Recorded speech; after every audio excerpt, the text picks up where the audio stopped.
Hey, everybody, we're going to share with you a really disturbing story today. And it's about one of the many stories that the press is not covering about vaccine injuries from these mRNA and the other vaccines. My guest today is a professional, a very, very successful professional musician. He has made his livelihood for at least 4 decades as a guitarist. He's an extraordinary guitarist. You can look up his videos on YouTube and see how skilled he is. He's played as a backup guitarist for the Platters, for the Coasters. He is a professional vocal instructor, but he's also just a workaday musician who's played in Las Vegas. Virtually any city that you can name, he has played in. And he has made money and a living for himself and his family. In July, on the July 4th weekend of last year, he got the Johnson & Johnson vaccine. As a result of that vaccine, he ended up in a 3-week coma. He was intubated so that it ruined his vocal cords and he can no longer sing. He was intubated too long. Most disturbing, the blood clots, which affected almost all of his organs. And I'm going to let him tell you a little bit about this. Most disturbingly, there were pervasive blood clots that shut down his kidney, shut down many of his other organs, affected his hands and feet. And as a result of that, he had amputations on 8 of his fingers.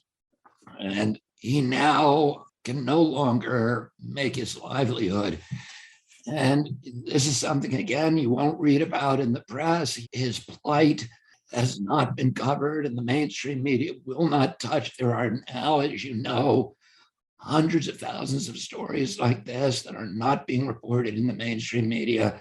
But I wanted to do the public service of letting one of these victims of these kind of vaccine injuries talk to us today and tell his story. And Jeff wanted to tell his story to the world. Jeff, tell us what happened. Well, this all started last year. I had a gig in Atlanta, Georgia, over the July 4th weekend. And I got back from Georgia, and on July the 9th, I got the Johnson & Johnson COVID shot. And the reason I got the Johnson & Johnson COVID shot in the first place, because I kept putting it off, I was taking care of my mother. I was her caregiver. And that's the only reason that I got this shot in the first place, or I wouldn't have. I didn't want to come back and, God forbid, give her COVID. So I got the COVID shot on July the 9th. And then about a week or a week and a half after that, I was found unconscious in my apartment, and I was in a coma, as you mentioned. It ended up for about 3 weeks, and I was taken to a hospital near my residence here in the state of Minnesota. And I was, as I mentioned, unconscious. I was intubated, my understanding. I came out of the coma and come to find out that my fingers, 8 of them, were amputated. And to my shock and horror and amazement that this was done, and there were several people, including doctors and everybody else, the surgeon that did the amputations, and obviously I had questions and everything else that went on. My kidney function was at 0. I had to wear, obviously, a diaper. I couldn't, my balance, everything was off. I was taking medication that I come to find out that why I was on it, that they were giving me antipsychotic medication, which I had never in my life taken before, and all this medication that I was on. And when I found this out, I hit the roof and told them to obviously stop taking it. And they did absolutely nothing for me at all in the 6 weeks that I was in the hospital and in this setting at all, nothing. You would think that at least they would take me out and walk me around, in the summer, at least in a wheelchair or something, to get me out of the room, but nothing at all. I had to wait for the 6-week period before I went into a nursing home or into a skilled nursing home area for my recovery. And that continued. I was in there for about a month and a half, where again, I was lucky to be alive. I had a feeding tube, by the way, I forgot to mention, that was put inside of me as well. That burst open while I was in this nursing home area, and that almost killed me. They had to rush me down to an emergency room at HCMC, which is the hospital, which wasn't my choice to go to, but again, the person, saved my life.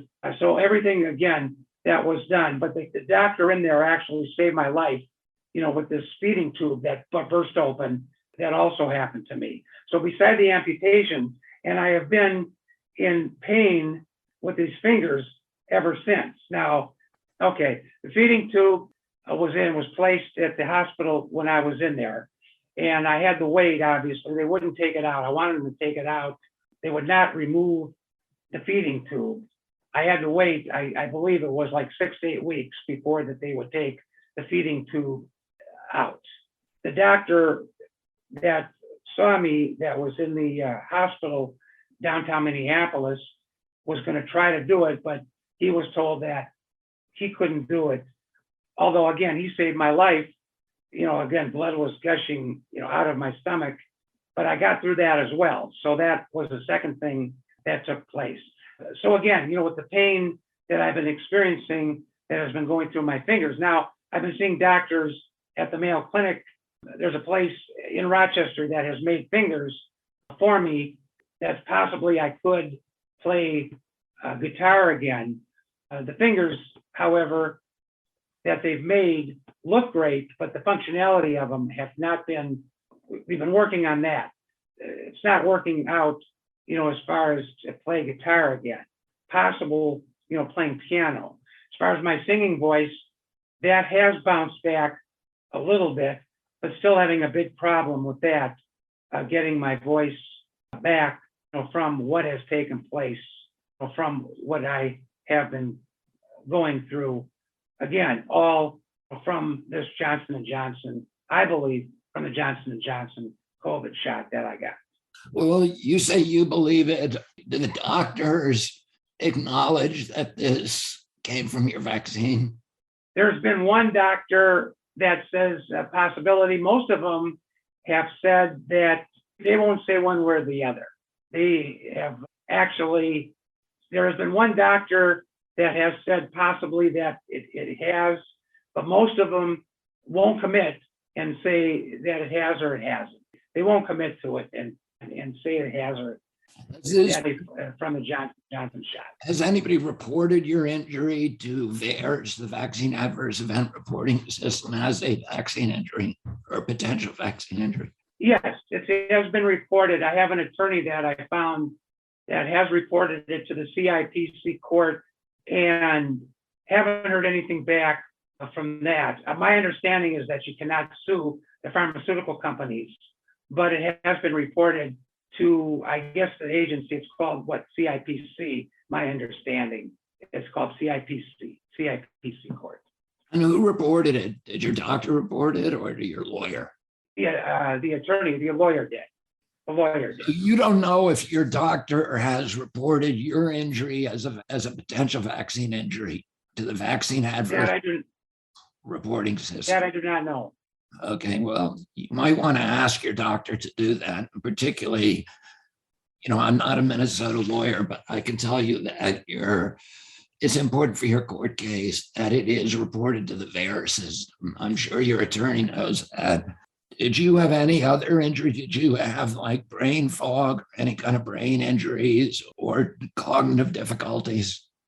No, not that I can remember as far as any brain injuries, so to speak. It was primarily the 0% of the kidney function. There was no kidney function, incontinence, that balance issues that I could not balance at all, And then, of course, as I mentioned, the main thing was the amputations with the blood clots was a big issue, but not that I can remember with any brain injuries, so to speak. No, that I can remember. When you woke up, were you in a coma solid for 3 weeks, or were you going back in and out? I was in a coma for 3 weeks. I don't remember Okay, so anything whatsoever. take us to the moment when you wake up and somebody tells you that your fingers are amputated. Were there a bunch of doctors in the room who told you, or how did you find that out? Yes, actually, somebody did mention it, one of the doctors, and I kind of looked. The surgeon that performed it, it was a plastic surgeon that did the amputation, and he had mentioned something, and I had looked at my fingers, and he is the one I believe that pointed it out. Yes, that brought it up. And what was your response at that moment? Well, one or two things. They said that I could have been very despondent and could have been depressed for the rest of my life. And I was told the way my personality is and the way I looked at it was very, again, Health. could have looked at it a few different ways. Yeah. The way I just kept approaching it is that it could have been where I could have been, depressed or just kind of not laughed it off, but approached it a little differently and just said, okay, well, this is what it has to be, and take a day-to-day kind of situation and kind of live with it and do what I needed to do to try to survive and do what I needed to do. So it was acceptance. Yeah. Practicing. When they made that decision, was that completely a medical decision, or was there members of your family consulted, or friends, or anybody else? That's a good question. The person that was going to make the decision was supposed to have been my mother, but my mother had dementia, and she was in a nursing home situation. And so then they turned to my brother, and my brother claims that he didn't want to have anything to do with it to make any decision whatsoever. So I'm not exactly sure how they came to the decision to make. He claims that they told the doctors to ask me, but obviously I was in a coma. So I don't know how they were going to ask me to make that decision to have this done. So I don't know what gave them, again, the right. I don't know what I would have said. I don't know what if, again, to make the decision to have my fingers amputated, the way I made my living playing guitar, to have it done or not do it. But I was told that if I didn't have them done, that they would self-amputate and that I would not be alive, that I would die. That's what I was told. And so do you have hope that you might at some point go back to your profession? I'm hoping I'll be able to play guitar again. Yes, I have been going out and doing shortened, if you will, kind of gigs, singing telegrams or shortened type of engagements where I can do some type of singing engagements. But yes, it is my hope. And even if it is playing piano, I tried to play a little bit of piano. I started on piano. I'm not as good a piano player as I am a guitarist. I was quite proficient playing guitar, more so than I am a pianist. I was a better guitarist than I was playing piano, if you will. Yes. Yeah, I've watched you play guitar on YouTube. In fact, I sent a YouTube video of you yesterday to Eric Clapton, who was also very impressed by your guitar playing. So that is a really nice endorsement. Let me ask you one last question. Why did you want to do this podcast? Because I want to get the word out. I mean, what has happened to me, obviously, I don't want to see this happen to anybody else. And I mean, I think it's a crime what has happened, what has gone on. People have got to be held accountable for what has happened, especially, as I say, I just don't want it to be about me, but I'm sure there are a lot of other people that this has happened to in the United States, if not around the world. But this is definitely has got to be brought to the forefront and brought to the light. And some people have got to be held accountable for what has happened. And it's not right it definitely is not, it's not right what has gone on and what continues to go on. Is there any way people can find you and support you? Yeah, JeffDiamondMusic.com. That's how they can find me. And I'm on Facebook and I'm on Twitter as well. But yeah, JeffDiamondMusic.com. Jeff Diamond, thank you for your courage and your example. And thank you for joining us today. Thank you for your time, and I